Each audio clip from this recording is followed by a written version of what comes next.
ভারত পাকিস্তান পাল্টাপাল্টি হামলা থেমেছে গেল 10ই মে, এখনো থমথমে সীমান্ত। দুপক্ষের সেনারা বুলেট ছোড়া বন্ধ করলেও আতঙ্ক কাটছে না দুই দেশের সীমান্তবর্তী মানুষের। আবারও হামলা শুরু হওয়ার আশঙ্কায় নিজেদের নিরাপত্তা নিশ্চিতে জম্মু কাশ্মীরের বাসিন্দারা বানাচ্ছেন বাংকার।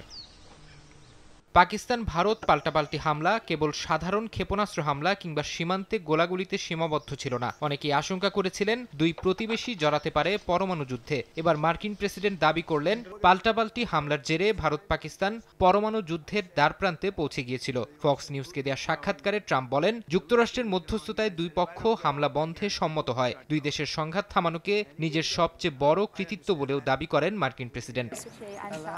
এদিকে দিল্লি ইসলামাবাদের মধ্যে টেকসই যুদ্ধবিরতি নিশ্চিতে যুক্তরাষ্ট্র ও পাকিস্তানের সঙ্গে কাজ করছে ব্রিটেন। গণমাধ্যমে দেয়া সাক্ষাৎকারে বিষয়টি নিশ্চিত করেন ব্রিটিশ পররাষ্ট্রমন্ত্রী ডেভিড ল্যামি। এরই মধ্যে তিনি ভারত পাকিস্তানের সঙ্গে এ বিষয়ে আলোচনা করেছেন বলেও জানান।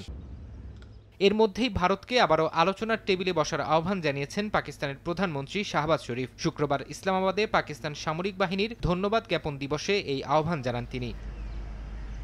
ফারহাদ চৌধুরী, সময় সংবাদ।